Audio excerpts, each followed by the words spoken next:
안녕하세요. 알로하 정원입니다. 오늘은 논산시 노성면에 있는 지장정사라는 사찰에 있는 템플 스테이를 체험하러 왔는데요. 저랑 함께 가보실까요?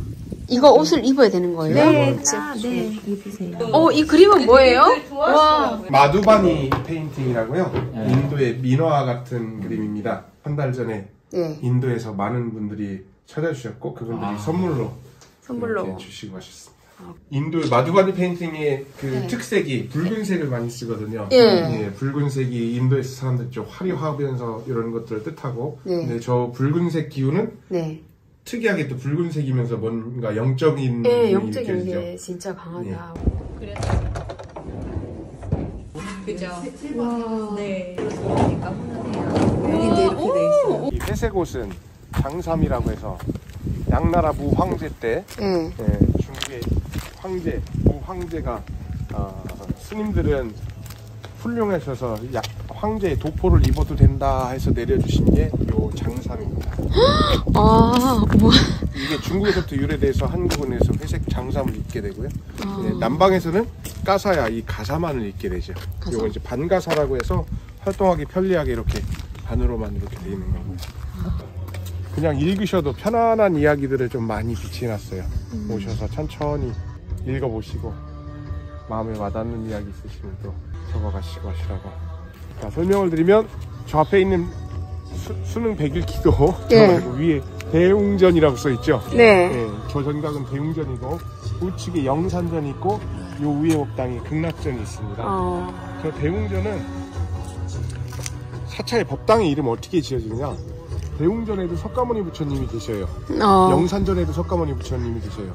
근데 대웅전에는 가운데 석가모니 부처님이 계신 법당을 대웅전이라고 합니다. 가운데 주불이 어떤 부처님이냐에 따라, 어떤 분을 모셨냐에 따라서 그 법당의 이름이 결정이 됩니다.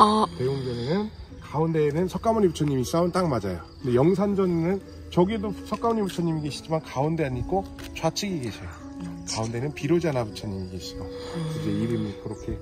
종을 칠 때는 맨 처음에는 종을 좀 깨워줍니다. 갑자기 세게 쫙 치면 종이 깨지겠죠. 그러니까 종을 깨워준다고 해요. 이렇게.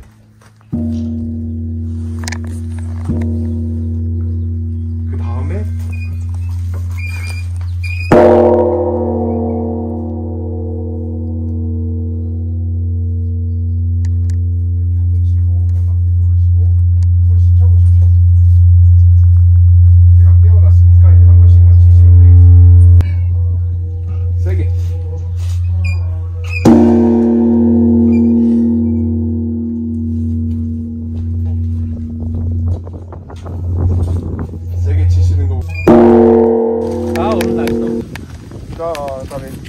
저희 동네 가로수가 감나무입니다. 보이시죠? 가로수, 스님한 지 몇 년 되셨어요? 저는 스님한 지는 이제 15년? 15년 됐어요? 와. 제일 보람될 때가 있어요? 보람될 때가요? 네. 많이 있죠. 코로나 시기에 코로나를 핑계로 자식들이 집에를 방문 안 했는데 스님들이 팥죽을 10,000번을 써서 할아버지 할머니를 갖다 드렸어요. 시골집에 직접? 우와. 그럴 때 할머니 할아버지들이 장판, 안방 장판 밑에 숨겨놓으셨던 아주 옛날 만원짜리 옛날 만원짜리 있죠. 큰 만원짜리 그거 꺼내서 주실 때 우리 아들내미는 코로나 핑계대고 내가 올해 8순인데 못 왔는데 스님들이 와줘서 고맙다고 할 때 아담과 이브에 나오는 그런 사과 같아. 정말 빨갛고 진짜 빨갛다. 와. 저도 사과 농장에 와서 사과를 하나 따왔습니다. 사과 딴 거는 집에 가져올 수 있어서 너무 맛있게 먹었어요. 요거 하나만 하나만 이제 가서 사과를 드시자고요. 너무 맛있어졌어요. 사과 진짜 맛있다. 와. 진짜 맛있다.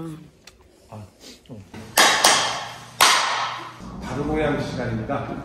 바루란 이제 스님들이 밥을 먹는 공양 그릇을 이야기하고요.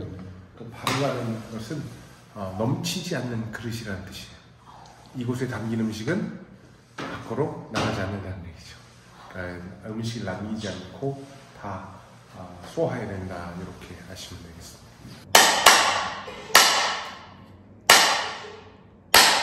자, 합장하시고요. 따라 하시면 되겠습니다. 한 방울의 물에도 천지의 은혜가 스며 있고 하늘의 곡식에도 만인의 노고가 담겨 있습니다. 이 음식으로 굶주림을 달래고 사회 대중을 위하여 봉사하겠습니다. 맛있게 먹겠습니다. 가을을 느끼라고 제가 못 쓸게 했어요. 낙엽을 쫙. 이거 갓바위 같은 건데? 응. 약사열의 부처님이라고요? 네. 네. 아픈 분을 낫게 해준다는 부처님이시고 여기 와서 이제 기도를 하고 마음의 명이 또. 자, 여기가 제일 혼자 수행하시려면 여기 앉아서 딱 하시면. 보이네. 안녕하세요. 안녕하세요. 예, 반갑습니다. 저는 지장영사에서 템플스테이 지도사를 맡고 있는 담마디파 일아승이라고 합니다. 위에 한번 보세요. 굉장히 화려하죠? 네. 예, 이렇게 채색을 하는 기법을 단청 기법이라고 합니다. 앞에 계신 분이 석가모니 부처님이시고요. 좌우측 보살님이 똑같이 생겼죠. 근데 여러분 우측에 계신 보살님은 문수보살님이에요. 지혜를 상징하는 사자를 타고 계신 문수보살님이시고, 좌측에 계신 분은 실천을 상징하는 흰 코끼리를 타고 있는 보현보살입니다. 두 분을 어떻게 상징적으로 설명하냐면, 보살이란 보리살타의 줄임말이에요. 미래의 부처라는 뜻이고, 미래의 부처는 누가 부처일까요? 수행자가.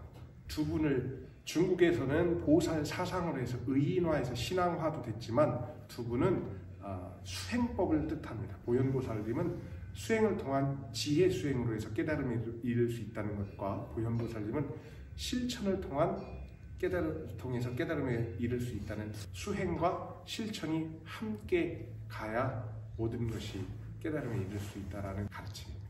그 다음에 이쪽에 보세요. 안수정등이라는 불교에서 제일 유명한 벽화 중에 하나입니다.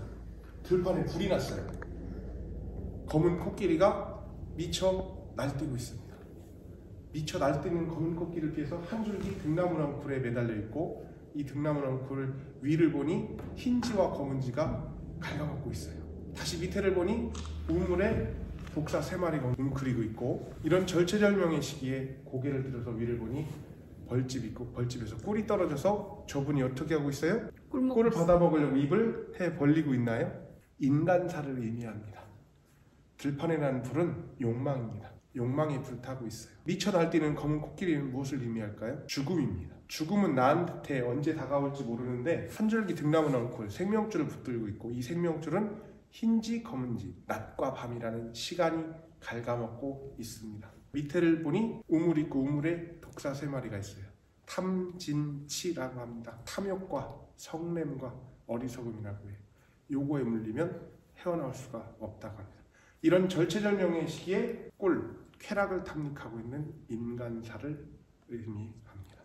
웃지 해야 될까요? 숙제입니다. 다음번에 오실 때는 꼭 맞추셔야 됩니다. 그 다음 그림입니다. 변계 소집성이라는 벽화예요. 위에 보시고 달 뜨고 별 떴죠? 깜깜한 밤입니다. 저 양반이 바위에 있는 뭔가를 보면서 깜짝 놀라는 거예요. 바위에 있는 게 뭐예요? 뱀? 뱀입니까? 저거 밧줄 같은데. 그죠? 밧줄인데 저 사람은 뱀으로 인식해서 깜짝 놀라는 거예요. 실제와 인식됨이 다른 것을 의미하기도 하고, 그 다음에 저분이 왜 밧줄을 뱀으로 인식했을까요? 깜깜해서, 무지하기 때문에 공포를 느꼈다는 겁니다. 2020년대에 코로나가 처음 왔을 때 코로나가 굉장히 무서웠죠. 네. 근데 지금 코로나가 어때요? 괜찮아요. 알고 나니까 공포가 사라졌죠. 예. 자, 공포란 무지에서 온다라는 것을 설명하기도 합니다. 자, 그 다음 그림입니다. 군맹무상의 벽화입니다. 코끼리 만지듯 한다라는 사자성어와 비슷한 거고요. 자, 4명의 장님에게 코끼리를 만져보고 코끼리가 어떻게 생겼는지 이야기해보라고 했습니다. 코끼리 코를 만져본 분은 뭐라고 설명을 할까요? 코끼리가 길어요. 길고 주름이가 있다고 할까요? 다리를 만져본 분은 기둥 같다고 할까? 꼬리를 만져본 분은 얇고 길고 가늘다라고 할 거예요. 머리를 만져본 분은 널쩍하고 바위 같다고 할 거예요. 근데 코끼리는 어떻게 생겼어요? 전체를 보고 코끼리라고 해야 되는데, 내가 만져본 것, 내가 경험한 것, 내가 아는 것, 그것이 코끼리라고 믿는 어리석음을 일깨워주기 위한 그림이 바로 군맹무상의 가르침입니다. 그 다음에는 의타기성이라는 가르침입니다. 이 양반이 소를 잃어버렸어요. 소를 찾아놔서 소 뒷국무늬를 찾았네. 근데 소 뒷국무늬 뒤에 뭐가 있어요? 신발이 한 짝이 떨어져 있네요. 이 양반이 어떻게 했어요? 소를 잡았어요. 신발 한 짝을 들었어요. 신발 한 짝은 쓰잘데기가 있어요? 없어요? 없어요. 쓰잘데기 없는 신발 한 짝 때문에 다시 소를 잃어버리게 된 거. 쓰잘데기 없는 사소한 것 때문에 본래 하려고 했던 목적을 잃어버리는 것을 의타기성이라고 합니다. 마음의 때 또한 닦아주어야 깨끗해집니다. 근데 어떻게 닦아요? 그 마음을 닦는 방법을 설명해 놓으신 게 부처님의 가르침이고 그게 불교입니다. 숨을 들이쉬고 내쉬고 들이쉬고 내쉬고. 자, 서시고요. 이번에는 걷기 명상을 알려드리겠습니다. 앉아서 할 때는 배에다 기준점을 두고 호흡에 이름을 붙였나요? 그럼 걷기 명상을 할 때는 어디다 기준점을 둘까요? 발. 우와, 천재시고. 그럼 어떻게 이름을 짓까요? 오른발이 나갈 때는 뭐라고 이름 짓까요? 오른발. 우와, 진짜 천재시네. 왼발이 나갈 때? 왼발. 우와, 그렇게 하시면 돼요. 자, 그 다음에 맨 끝까지 가서 더 이상 못 갈 때 서면서는 뭐라고 할까요? 섬. 되게 쉬운 것 같은데 우리가 섰다라는 걸 맨날 까먹어요. 1단계가 오른발 왼발에서 쉬운 것 같은데 가장 많이 빼먹는 게 서 있다라는 걸 까먹습니다. 요것도 알아차림 하시면 되겠습니다. 자, 한번 해볼까요? 뒷짐을 지시고 천천히 오른발부터 걸었습니다. 오른발 왼발 오른발 왼발 오른발 왼발 오른발 왼발. 자, 끝까지 가서 두 발을 모으면서 섬 들어. 그냥 들기만 하는 거예요. 앞으로. 자, 6단계 걷기면서 어떻게 걷느냐? 발바닥은 지면과 수평이 되게 들어서 수평으로 이동한 후에 평으로 내려놓습니다. 그 다음에 한 단계가 더 들어가요. 3단계 걷기 명상에서 의도를 알아차림하는 게 들어갑니다. 해볼까요? 자, 뒷짐 지시고 오른발부터 들으려 함. 드는 거 아니에요. 들려고 하는 의도를 알아차림하시죠. 들으려 함 하면 오른쪽 무릎이 살짝 구부러지는 정도. 들어. 살짝 드세요. 지면과 수평이 되게. 가려함. 아직 가는 거 아니에요. 가려함 하면 왼쪽 엄지발가락에 힘이 바짝 가는 상태. 앞으로. 놓으려함. 놓음. 누름 하면서 앞으로 간 발에 무게중심을 쑥 이동해 주십시오. 다시 들으려함. 들어. 발바닥을 지면과 수평이 되게. 가려함. 앞으로. 놓으려함. 놓음. 이렇게 잡으시고. 우와. 자, 목탁체는 이렇게 짧은 데가 밑으로 가게 해서 빠지지 않을 정도만 이렇게 잡아주시면 됩니다. 자, 준비 시작.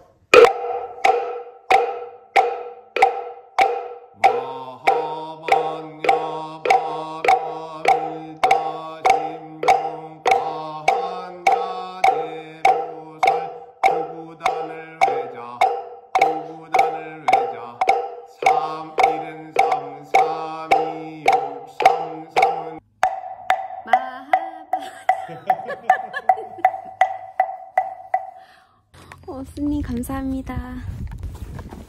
이게 좋아지니까 너무 좋네. 진짜 너무 신기해. 논산시 노성면에 있는 지장정사라는 곳에서 템플 스테이를 했는데요. 불교에 대해서 몰랐던 것을 좀 알게 돼서 재미도 있었고, 처음으로 목탁을 잡고 이제 두들겨 보는 체험이 굉장히 신기했고, 부처에 대해서도 이제 간략하게 알 수 있었던 체험이고요. 스님과 가까이서 이제 밥도 먹고 또 사과 농장에 가서 체험하는 것도 즐거웠고요. 한 번쯤 템플 스테이를 체험해 보는 것도 저에게는 좀 괜찮았던 것 같습니다. 네.